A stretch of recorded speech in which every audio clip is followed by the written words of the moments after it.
네, 마지막 거래에 챙겨봐야 될 뉴스들 많이 나왔습니다. 먼저 대우조선해양과 현대중공업이 합병이 될 것인가 여기 좀 많이 관심이 모아졌는데 이후에서 결국에는 불허 결정이 나왔습니다. 어제 우리 시간으로 저녁에 이 같은 소식이 속보로 전해졌는데요. 이렇게 되면서 이제 재매각 가능성이 현재 거론이 되고 있는 상황입니다.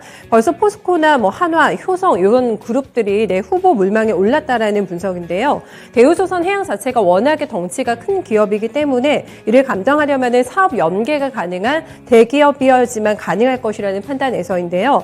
이유가 독과점을 이유로 반대한 만큼 삼성중공업과의 합병은 사실상 불가능할 것으로 판단이 되고 있습니다. 다만 지금 크게 악화되어 있는 재무구조 같은 경우에는 향후 매각을 추진하는 데 있어서 상당히 큰 걸림돌이 될 것으로 예상이 되고 있는데요. 향후 어떻게 뉴스플로 전개되는지 확인해 보셔야겠습니다. 네, 다음 거리두기 연장과 관련된 소식입니다. 정부가 이제 오늘 다음 주부터 적용이 될 거리두기 조정안 그리고 오미크론 대응 방역 대책을 함께 발표합니다. 오전 11시에 중대본 정례 브리핑을 가질 예정인데요. 설 연휴를 지금 앞두고 있는 상황이기 때문에 거리두기 조정안에는 연휴 대책까지 함께 반영이 돼서 발표가 될 것으로 보입니다. 거리두기가 3주 이상 연장될 가능성 큰 것으로 관측이 되고 있습니다. 인원이나 시간 제한에도 크게 변화는 없을 것으로 보이는데요. 그러니까 지금 적용되고 있는 사적 모임 4인 그리고 식당 카페 오후 10시 제한 요게 그대로 유지가 되는 겁니다.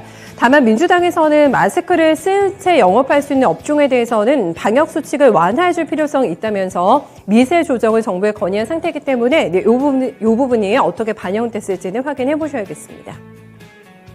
네, 앞에서 송태영 과장 그리고 최현주 전문가도 항공주에 대해서 긍정적인 시각을 피력을 했는데요. 대한항공이 아시아나 항공 인수를 앞두고 회사채 발행에 나섰습니다. 재무구조 개선을 위해서라는 목적으로 볼 수가 있겠는데요. 대한항공은 300억엔 규모의 사무라이 본드 발행을 준비하고 있는 것으로 알려졌습니다. 사무라이 본드는 일본 채권 시장에서 외국 정부나 외국계 기업이 발행하는 엔화 채권의 엔화 표시 채권이라고 볼 수가 있겠는데요. 대한항공의 채권 발행은 사실 지난해부터 계속해서 이어지고 있는 상태입니다. 지난해 4월과 7월에는 각각 3,500억 원 규모의 회사채 그리고 ESG 채권이 발행이 됐고요. 10월 달에는 2,700억 원 규모의 해외사채 발행이 이루어지기도 했습니다. 대한항공은 한편 이달 말에 국내에서도 3,000억 원 규모의 회사채를 추가로 발행할 예정이라고 밝혔습니다. 네, 롯데정보통신과 관련된 뉴스입니다. 국내 전기차 충전기 업체입니다. 중앙제어 인수를 완료했다고 밝혔고요. 본격적으로 모빌리티 사업을 확장을 할 것으로 예상이 됩니다. 이번에 인수를 계기로 해서 모빌리티 플랫폼 기업으로 거듭나겠다라는 계획을 밝혔는데요. 모빌리티 사업 역량을 강화하기 위해서 중앙제어와 주식 매매 계약을 체결한 바가 있었습니다. 근데 이게 생각보다 시간이 좀 걸렸는데요. 기업 결합 승인 절차를 이번에 거쳤고 잔금 지급까지 마무리가 되면서 자회사로 편입하는 절차를 완료했습니다. 최종 인수가는 690억 원으로 알려지고 있고요.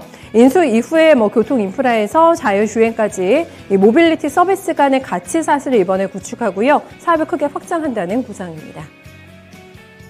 네, 코리아센터가 다나와 인수를 위해서 4천억 원 규모 이번에 투자 유치하는데 성공을 했습니다. 이 4천억 원은 전부 다 다나와를 인수하는데 쓸 계획이라고 밝혔는데요. 자금 조달 방식은 제3자 배정 유상증자가 1,980억 원이고요. 전환사채 1,000억 원, 그리고 신주 인수권부사채 1,000억 원 등입니다. 투자자는 MBK 파트너스의 이커머스 사업을 위한 특수 목적법인인 한국 이커머스 홀딩스고요. 투자 유치한 금액은 다나와에 모두 다 사용을 할 계획입니다. 한국 이커머스 홀딩스는 신규 투자와 함께 코리아센터의 기존 지분까지도 함께 인수하게 되는데요. 코리아센터 측에서는 이번 대규모 투자 유치를 통해서 이커머스 사업을 확장함과 동시에 경쟁력을 한층 강화해 나갈 것이라고 말했습니다. 네, 썬데이토즈의 최대 주주가 변경이 됐습니다. 스마일 게이트에서 위메이드 이노베이션으로 변경됐다고 어제 확정 공시가 나왔는데요. 썬데이토즈는 또한 오는 25일입니다. 제3자 배정 유증을 진행을 하면서 위메이드 이노베이션의 보통주 190만 주를 발행을 할 예정입니다. 이를 통해서 위메이드 이노베이션의 지분율은 34%까지 오르게 되는 거고요.